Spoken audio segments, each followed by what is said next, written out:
জাহান্নামটা কেমন হবে, এটা হচ্ছে আমাদের প্রথম পার্ট আলোচনা। আমি রেফারেন্স ভিত্তিক কথা বলার ট্রাই করছি। জাহান্নামটা কেমন হবে, 30 নম্বর পারা সূরাতুন নাবা। আল্লাহ তাআলা বলছেন জাহান্নামটা কেমন হবে। আল্লাহ তাআলা বলছেন ইন্না জাহান্নামা কানাত মিরসাদা লিত-তাগীনা মাআবাল লাবিসিনা ফিহা আহকাবা। এই জাহান্নাম হবে বিশাল লম্বা একটা ঘাটির মতো, কোনো খাবার থাকবে না জাহান্নামে, কোনো পানিও থাকবে না। যখন জাহান্নামীরা মারাত্মক ক্ষুধার্ত হয়ে যাবে, ক্ষুধার যন্ত্রণায় তৃষ্ণায় ছটফট করতে থাকবে, আল্লাহ আমাদেরকে খাবার দাও। একটা ছোট্ট প্লেটে খাবার দেওয়া হবে। খাবারটা হবে কেমন, হাদিসে আসছে, কোরআনেও আসছে, এটার নাম হচ্ছে যাক্কুম, তিতা যুক্ত কাটা যুক্ত একটা ফল। যখন ফলটা জাহান্নামী মানুষ খাওয়ার জন্য মুখে নেবে, এই পুরো ফলের চতুর্পাশ থাকবে লম্বা লম্বা কাটা। যখন ফলটা নিয়ে গিলতে যাবে, ফলের প্রত্যেকটা কাটা তার গলা ভেদ করে বাহিরে বের হয়ে যাবে। Allah, I need water, I am so thirsty, আমি অনেক তৃষ্ণার্ত, আমাকে পানি দাও। লা ইয়াযুকুনা ফিহা বারদান ওয়ালা শারাবা ইল্লা হামীমান ওয়া গাসাকা। যখন একটা বোতলে পানি দেওয়া হবে, পানিটা হবে রক্ত এবং পুজ দ্বারা গলিত পানি। যখন জাহান্নামী নারী, জাহান্নামী যুবক, জাহান্নামী মুরব্বী পানিটা মুখে নিবে, পানির দুর্গন্ধে সমস্ত পানি গিলে খাওয়ার পরে আবার ঠাস করে সব ভূমিকের জমিনে ফেলায় দিবে। নাউজুবিল্লাহ পড়বেন না আপনারা সবাই? সব জমিনে ফেলে দিবে পানিগুলো পান করার পরে। এটা হচ্ছে জাহান্নামের একটা বেসিক নলেজ দিলাম। জাহান্নামের শাস্তির সবচাইতে বড় মাধ্যম কি হবে, কে বলতে পারে? আগুন। মাশাআল্লাহ, আগুন হবে জাহান্নামের শাস্তির সবচাইতে বড় মাধ্যম। আচ্ছা, আপনার কি মনে হয় জাহান্নামের আগুন দুনিয়ার আগুনের মতো? এটা মনে হয় আপনার? একদমই না, ভুলেও ভাববেন না। তিরমিজির হাদিস, নবী করিম সাল্লাল্লাহু আলাইহি ওয়াসাল্লাম বলেছেন দুনিয়ার আগুনের চাইতে জাহান্নামের আগুনের তাপ 70 গুণ বেশি হবে। 70 গুণ। চিন্তা করেন একবার, একটু ভাবেন, 70 গুণ বেশি। আর এক হাদিসে আসছে, আবু হুরায়রা রাদিয়াল্লাহু তাআলা আনহু থেকে বর্ণিত, নবীজি বলেছেন জাহান্নামের আগুনকে আল্লাহ রাব্বুল আলামিন প্রথমে 1000 বছর জ্বালিয়েছেন, ফলে তা লাল হয়ে গিয়েছে। আবার আল্লাহ রাব্বুল আলামিন জাহান্নামের আগুনকে 1000 বছর জ্বালিয়েছেন, ফলে তা সাদা হয়ে গিয়েছে। আবার আল্লাহ রাব্বুল আলামিন জাহান্নামের আগুনকে লম্বা 1000 বছর জ্বালিয়েছেন, ফলে তা কালো হয়ে গিয়েছে। এখন জাহান্নামের যে রংটা আছে, এটা লাল নয়, এটা সাদা নয়, এটা ভয়ঙ্কর কালো রূপ ধারণ করে আছে। বলেন আল্লাহু আকবার। কালো রূপ নিয়ে আছে। এটা হচ্ছে সেই জাহান্নামের আগুন। কোরআন কি বলছে? লা তুবকি ওয়ালা তাদর। The fire of hell will not leave them alive, nor will it leave them dead. যখন জাহান্নামের আগুনটা আপনাকে স্পর্শ করবে, এতটা তাপ হবে, আপনি মরবেনও না, বাঁচবেনও না। লাজ্জাআতাল লিশ-শাওয়া, দেহের প্রত্যেকটা চামড়াগুলো খসে খসে মাটিতে পড়ে যাবে। এবার আসেন 3 নাম্বার চ্যাপ্টারে আমরা আসি। প্রথমে বলেছি জাহান্নাম দেখতে কেমন, 2 নাম্বার জাহান্নামের আগুনের তাপ কেমন, 3 নাম্বার সাহাবায়ে কেরামদের মাঝে বা সবগুলো হাদিস বলবো ঘটনা ভিত্তিক, ঘটনা বলবো, লেসন দিব। আবু বকর রাদিয়াল্লাহু তাআলা আনহুর কাছে তার ওয়াইফ আসলেন, তার স্ত্রী এসে বললেন, ইয়া খলিফাতুল মুসলিমিন, আপনার কাছে একটা আবদার আছে। এটা আমার আবদার না, আপনার সন্তানদের আবদার। কি আবদার বলো? তৎকালীন সময় আরব বিশ্বে সবচাইতে দামি খাবারের নাম ছিল সারিদ, একদম দামি খাবার। তো বলছে আপনার সন্তানরা আপনার কাছে, যেহেতু আপনি prime minister of the country, দেশের প্রধানমন্ত্রী আপনি, প্রাইম মিনিস্টার আপনি, আপনার কাছে ছোট্ট একটা আবদার, তাদের সারিদ খেতে চায়। আবু বকর প্রধানমন্ত্রী, কোটি টাকা তার রাষ্ট্রীয় কোষাগারে আছে। বলছে আমি ক্ষমা চাই, মাফ চাই, আমি যে সারিদ খাওয়াবো আমার সন্তানদেরকে, এই টাকা, এই সম্পত্তি আমার কাছে চুল পরিমাণও নাই। সুবহানাল্লাহ পড়বেন না আপনারা সবাই?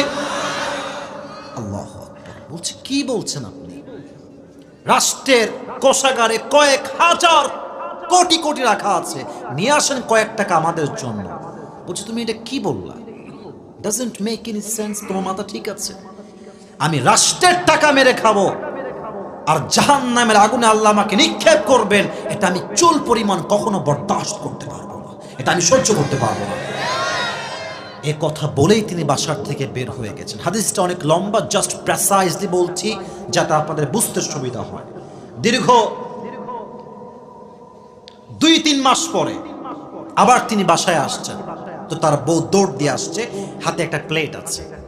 উনি দেখলেন প্লেটে কি রাখা আছে, খেয়াল করে দেখছেন প্লেটে কয়েক টুকরা সারিদ রাখা আছে। উনি বলছেন কই থেকে আসলো এটা? বলছে আপনি আগে খান। বলছে আগে বলো কই থেকে আসছে এটা। বলছে এইটা হচ্ছে এভাবে আসছে, আপনি যে প্রত্যেক মাসে আমাকে সংসারের জন্য টাকা দেন। এই বাবা রে বাবা, ভাই এটা আমি আপনাকে কেমনে বোঝাই? আপনি তাকওয়ার লেভেল বোঝেন, জাহান্নামের আগুনের ভয়ের লেভেলটা বোঝেন। আপনি যে প্রত্যেক মাসে আমাকে টাকা দেন সংসারের জন্য, সেখান থেকে কয়েক দিরহাম বাঁচিয়ে বাঁচিয়ে বাঁচিয়ে বাঁচিয়ে 3 মাসে কিছু টাকা জোগাড় করে আমি আমার সন্তানদের আবদার সেখান থেকে পূরণ করেছি। এটা হারাম না, এটা হালালের টাকা, আপনি খান। উনি খেয়েছেন। হাদিসটা এখনো শেষ হয় নাই, এখনো বাকি আছে। উনি খেয়ে সোজা রাষ্ট্রীয় যে সংসদ ভবন, সমস্ত এমপি মন্ত্রী মেয়র নেত্রী যারাই ছিল সবাইকে মজলিস শুরা করে এক জায়গায় বসিয়েছে। সমস্ত এমপি মন্ত্রী সব এক জায়গায়। সবাই তো অবাক, কি ব্যাপার, এত জলদি ডাক কেন, এত জলদি তলব কেন আমাদের সবাই করা হয়েছে? কি খবর, কি হয়েছে বলেন আমাদের সবাই, কি অর্ডার করবেন আমাদেরকে বলেন।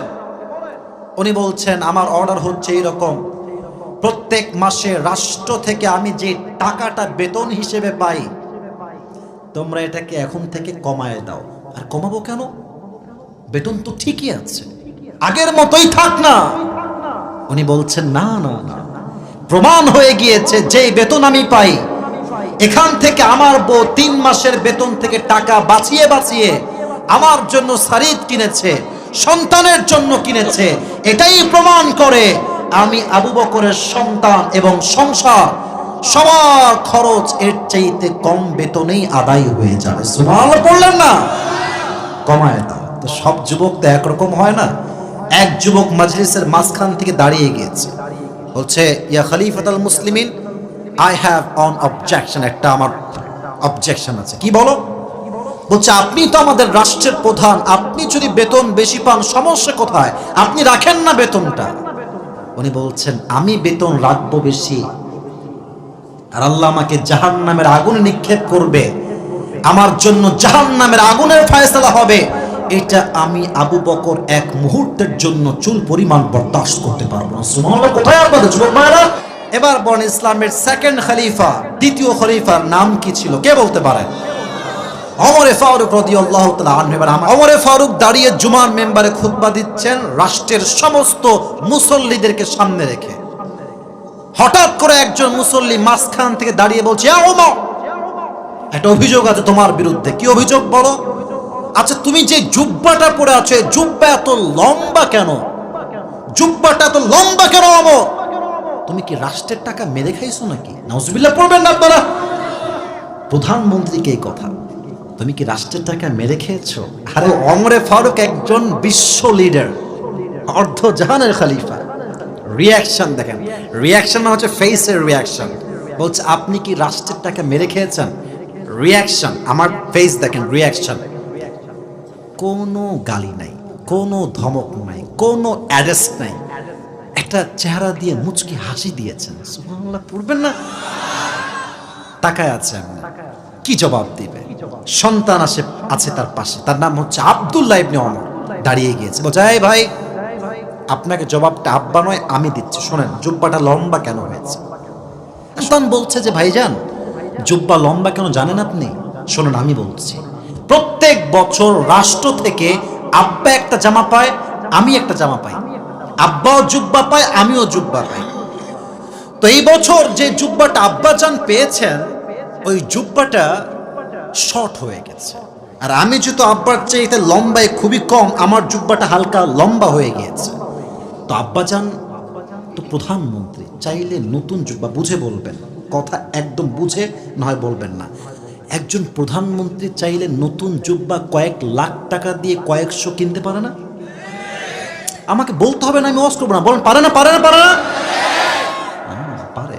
শর্ট জুব্বা, প্রধানমন্ত্রী শর্ট জুব্বা পরলে মানায় না, চাইলে নতুন জুব্বা কিনতে পারতেন। না না, he didn't follow that rules, যে আমি প্রধানমন্ত্রী আমাকে নতুন জুব্বা পরতে হবে, লম্বা পরতে হবে। No, it's not like that.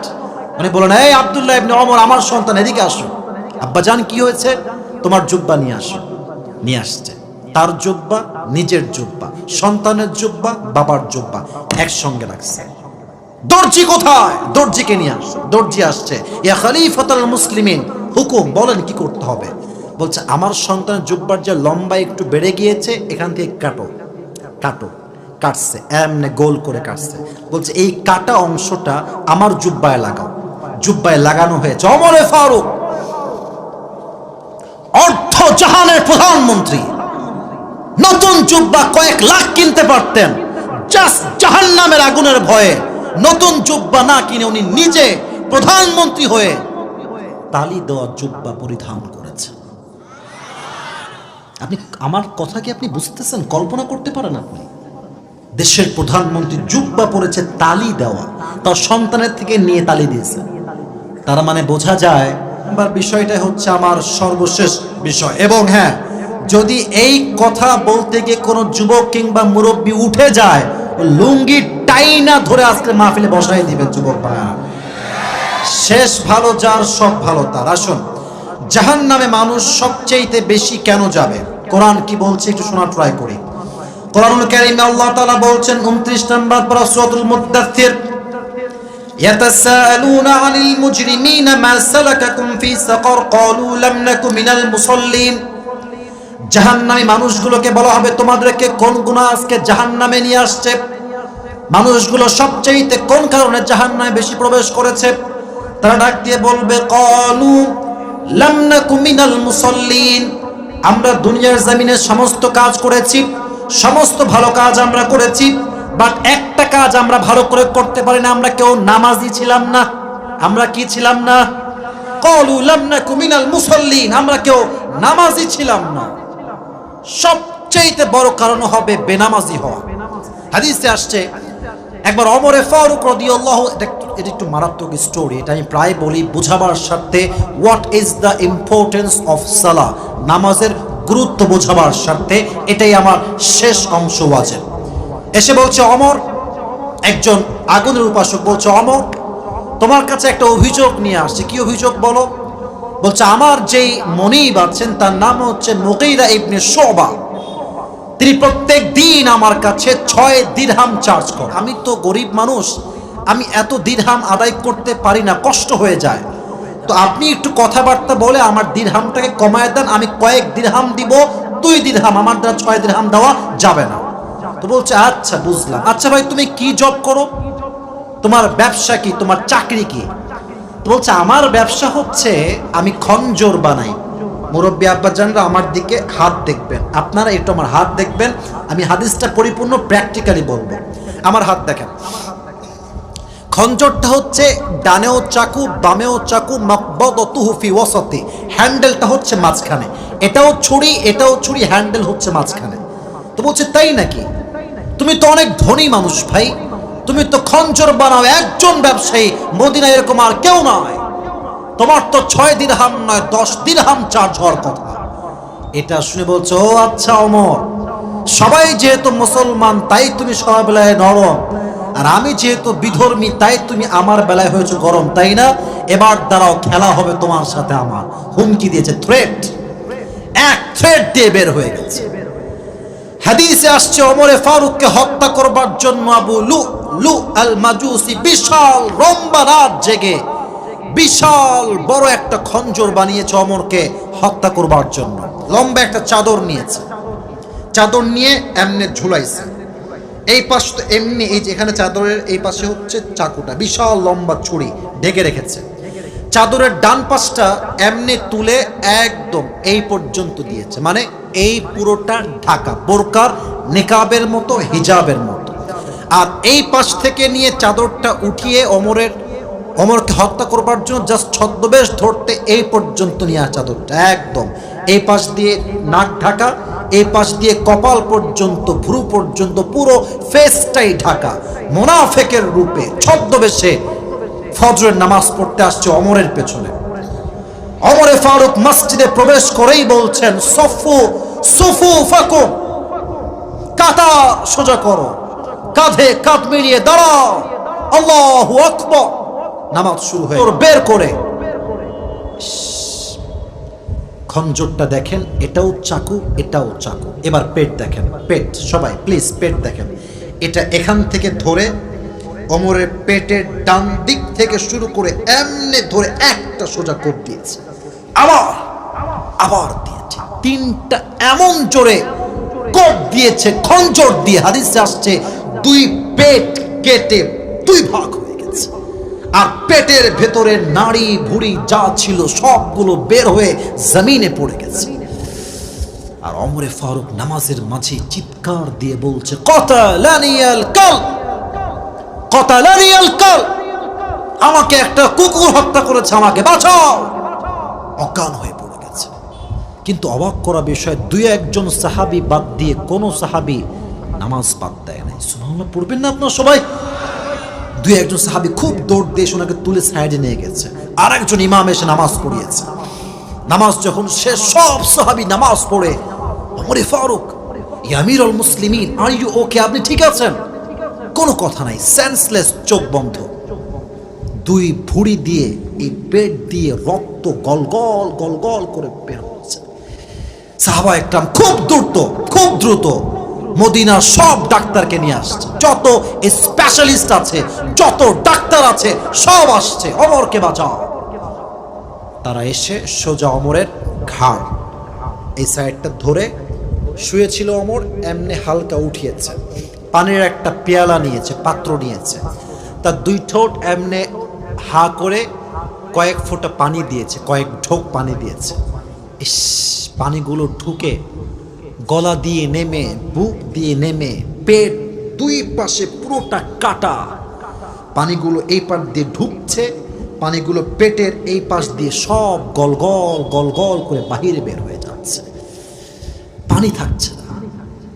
তারা বলল, যাও দুধ নিয়ে আসো ওমরের জন্য, দুধ অনেক গাঢ় জিনিস, এটা সহজে পেট থেকে বের হবে না।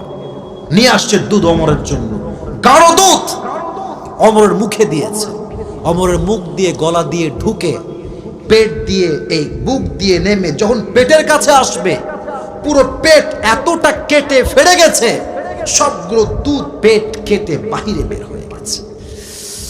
এই দৃশ্য দেখে সাহাবা একরামদের মাঝে আর কান্না থামলো না। সাহাবা একরাম কাঁদছে, ডাক্তাররা সবাই কাঁদছে, যে আমাদের কাছে করার মতো আর কিছুই নাই, we have nothing to do about it, কিচ্ছু নাই, আমাদের সব চেষ্টা শেষ, এবার আল্লাহর ফয়সালা। হঠাৎ করে ওমরে ফারুক তার চোখ খুলেছে হালকা করে। চোখ যখনই খুলেছে হালকা করে, দূর থেকে একজন সাহাবী দেখেছে ওমর তার চোখ খুলেছে, দৌড় দিয়ে ওমরের কাছে আসছে, ইয়া ওমর, কি বলবেন? আমাকে বলেন, আমাকে বলেন, আমি আপনার কাছে আছি, হাজির আছি, বলেন কি বলবেন। তো ওমরে ফারুক কোনো কথা বলছেন না, একদম চুপচাপ। উনি জাস্ট ইশারায়, ইঙ্গিতে বললেন যে, মানে হচ্ছে তোমার কানটা আমার মুখের কাছে নিয়ে আসো। সে দৌড় দিয়ে এসে তার কানটা ওমরের মুখের কাছে নিয়ে আসছে। কি বলে? সে ভাবছে হয়তো বা বলবে, আমার সম্পত্তি দেখে রেখো, আমার রাষ্ট্র দেখে রেখো, আমার সন্তানদেরকে দেখে রেখো, কিচ্ছু না। যখন তিনি কান বাড়িয়েছেন শোনার জন্য, কি বলে? উনি শেষ কথা একটাই বললেন, এই সাহাবী আমাকে আগে বলো, আসল্লান নাস, আসল্লান নাস, আমি যেই নামাজ পড়তে গিয়ে কোপ খেয়ে আমি অজ্ঞান হয়ে গেলাম, আমার অজ্ঞান হওয়ার পর সাহাবা একরাম সেই নামাজটা জামাতের সঙ্গে আদায় করেছে কিনা সেটা আগে আমাকে বলো। সুবহানাল্লাহ পড়বেন না আপনারা? নামাজ পেটের দুই ভাগ হয়ে গেছে, নাড়ি ভুড়ি সব বাহিরে পড়ে আছে। ওই মানুষটা জীবনের শেষ মুহূর্তে নামাজকে ভুলে নাই ভাইজান। কোন মানুষ, কোন সাহাবী যাকে আল্লাহ দুনিয়াতে জান্নাতের টিকিট দিয়েছেন, জান্নাতের কনফার্ম টিকিট পেয়েও নামাজ ভোলে নাই।